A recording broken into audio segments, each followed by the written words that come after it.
आज के इस वीडियो में अपन जो कॉम्प्लेक्स टिश्यू यानी जटिल ऊतक के जिनके दो भाग होते हैं जाइलम और फ्लोएम, उसमें से जाइलम जो है उसका अध्ययन करेंगे अपन। पिछले वीडियो में सिंपल टिश्यू का अध्ययन किया था, विभिन्न प्रकार के उनके जो प्रकार हैं उनका। और इस वीडियो में आज अपन जाइलम जो कॉम्प्लेक्स टिश्यू है उनके जो कंपोनेंट हैं और उनके जो फंक्शन हैं उनका अपन विस्तार से अध्ययन करेंगे। सबसे पहले देखते हैं कॉम्प्लेक्स टिश्यू क्या है। एक ही प्रकार के विशेष कार्य करने वाले विभिन्न प्रकार की कोशिकाओं का समूह है, विभिन्न प्रकार की होंगी, तो उसे कहेंगे अपन कॉम्प्लेक्स टिश्यू। ये हेटेरोजेनस होते हैं, सिंपल टिश्यू होमोजेनस होते हैं, और ये गैमेटोफाइट जो होता है उसमें अनुपस्थित होते हैं, मुख्य जो पीढ़ी होती है उसमें। तो इसमें से जो जटिल ऊतक होगा वो हेटेरोजेनस प्रकार का होगा, यानी कि विभिन्न कोशिकाओं का समूह होगा। समान प्रकार की कोशिकाओं का समूह यानी अलग अलग प्रकार की होंगी, और जब समान प्रकार की होती हैं तो उसको बोलते हैं सरल ऊतक। तो ये विभिन्न प्रकार की कोशिकाओं का समूह है, इसलिए ये क्या कहलाएगा? कॉम्प्लेक्स टिश्यू कहलाएगा। जटिल ऊतक, हेटेरोजेनस, विषमांगी।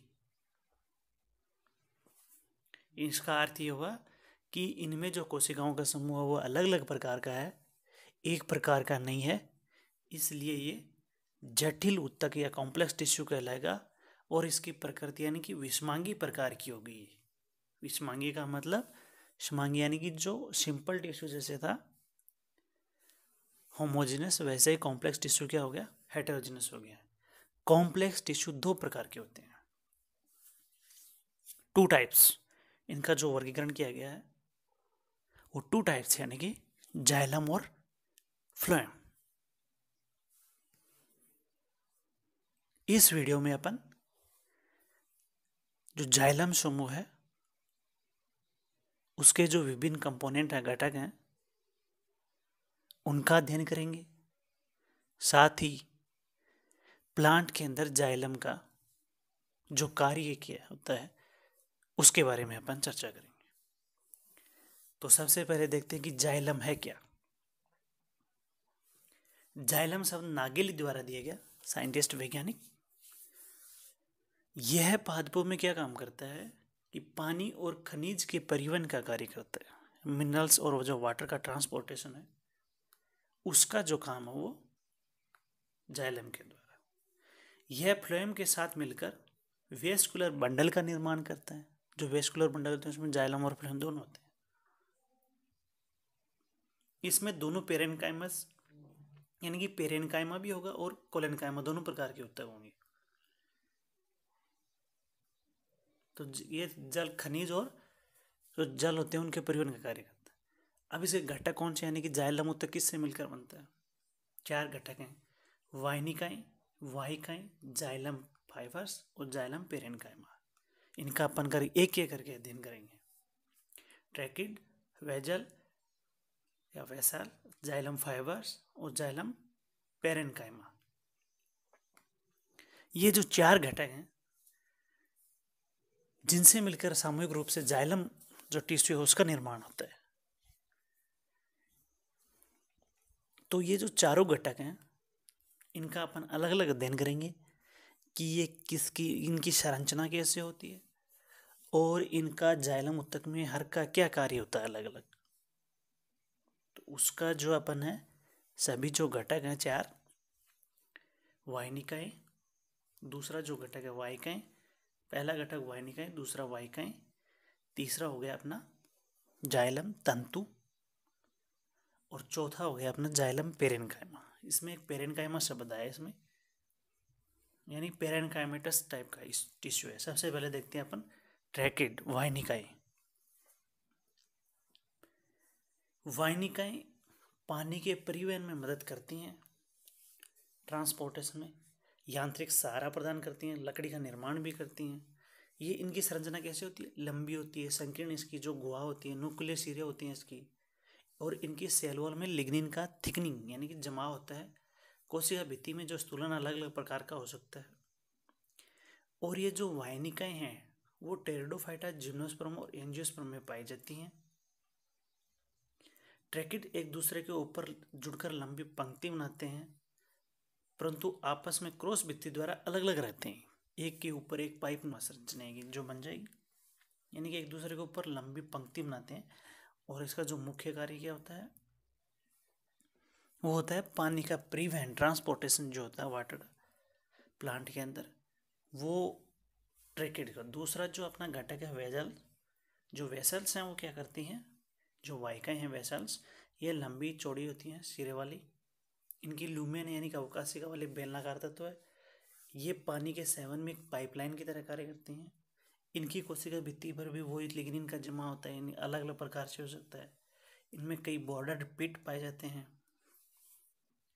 इनमें क्या हुआ, छलनी के नुमा छिद्रित प्लेट के रूप में होती है। इसीलिए वाहिकाएं कठोर लकड़ी या छिद्रित लकड़ी का निर्माण करती हैं। संकीर्ण इनकी जो गुहा वाली प्रोटोजाइलम में होंगे और चौड़ी होंगी वो मेटाजाइलम में होंगे। वेसल्स है पानी के परिवहन, पादप को यांत्रिक सहारा, और जो लकड़ी का निर्माण है वही कार्य करती है। सामान्यतः इनके मिलते जुलते कार्य हैं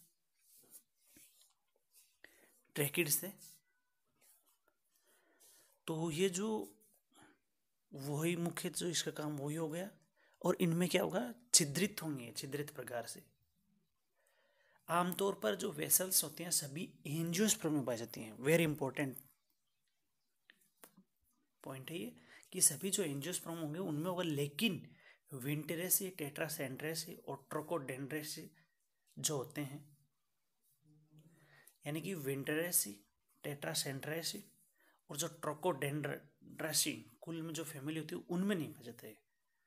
लेकिन जिम्नोस्पर्म में ये अनुपस्थित होता है, लेकिन कुछ अपवाद होते हैं, निटम, वेलवेसिया, इफेड्रा आदि में ये पाया जाता है। जिम्नोस्पर्म में भी ये कुछ इसके अपवाद हैं। यूका डेजनेरिया में वेसल्स होते हैं, वो अनुपस्थित होते हैं। तीसरा अपना जो घटक है जाइलम का, वो है जाइलम फाइबर। ये जाइलम में पाए जाने वाली मर्द दड़ोतक कोशिकाएं हैं। ये लंबी होती हैं, मोटी होती हैं, लिग्निन युक्त होती हैं,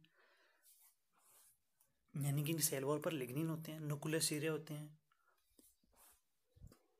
और जो सेकेंडरी जाइलम होता है, यानी कि सेकेंडरी ग्रोथ के बाद जो बनता है, उसमें इसकी मात्रा द्वितीयक जाइलम में अधिक होती है। पौधे को जो मुख्य कार्य होगा इसका, वो उसको मैकेनिकल सपोर्ट, यानी कि उसको यांत्रिक सहारा प्रदान करना होगा। तो ये इसका तीसरा घटक हो गया कि ये पौधे को यांत्रिक सहारा प्रदान करती है।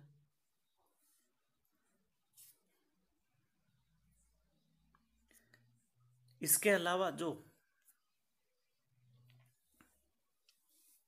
ये अपना तीसरा घटक हो गया, इसमें भी लिग्निन की थिकनिंग होगी और ये दृढ़ प्रकार का हो गई, कठोर प्रकार का होगा, क्योंकि लिग्निन का इसमें जमा हो जाता है, उसकी वजह से कठोर प्रकार का हुआ है। और इसकी कठोरता की वजह से ये जो पौधे के अंदर क्या करेगा, उसको यांत्रिक सहारा प्रदान करेगा मुख्यतः।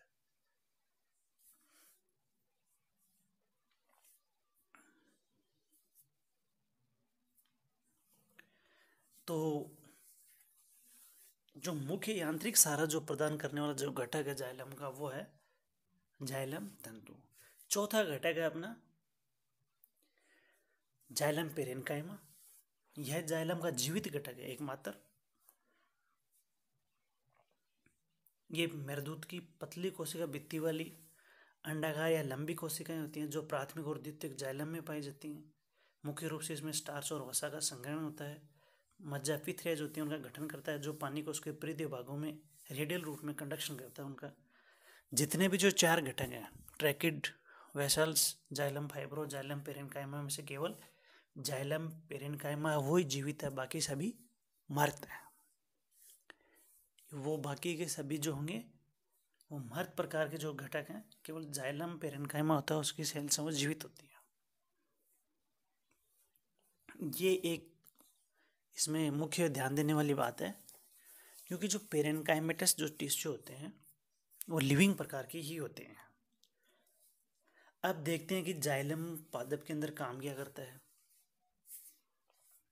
कि इसके जो चार घटक होते हैं, क्योंकि उनका अध्ययन किया, तो उसके आधार पर क्या होगा कि जाइलम के जो कार्य हैं वो क्या क्या होंगे इनके। तो उसके आधार पर अपन पढ़ते हैं कि जो ट्रैकिड एंड जो वेजल्स होती हैं, यानी कि जो ट्रैकेड हैं और वेसल्स हैं वो पादप की जड़ों से ऊपर पत्तियों की ओर, क्योंकि जड़ों में जो पानी एब्जॉर्ब होगा उसको पत्तियों की ओर पानी और जो मिनरल्स होता है उनका प्रवाह का कार्य करती हैं। ये क्रमशः कठोर यानी कि सॉफ्ट और कठोर हार्डवुड यानी सॉफ्ट एंड हार्डवुड का निर्माण में मदद करते हैं। और जाइलम पेरेन्काइमा जो घटक है वो किस प्रकार का होता है? लिविंग प्रकार का होता है। तो वो जो भोजन का जो स्टोरेज है वो जाइलम पेरेन्काइमा के द्वारा ही किया जाता है। जाइलम फाइबर होता है, उसमें भी लिग्निफिकेशन होता है, लिग्निन का जमाव रहता है, अलग अलग प्रकार से लिग्निन का जमाव हो सकता है। तो ये दृढ़ प्रकार का होता है, जो जाइलम फाइबर है वो दृढ़ प्रकार का होता है, इसलिए उसे पौधे को यांत्रिक सहारा प्रदान करता है। तो ये था अपने जाइलम जो उत्तक। आज की वीडियो में इतना ही। धन्यवाद।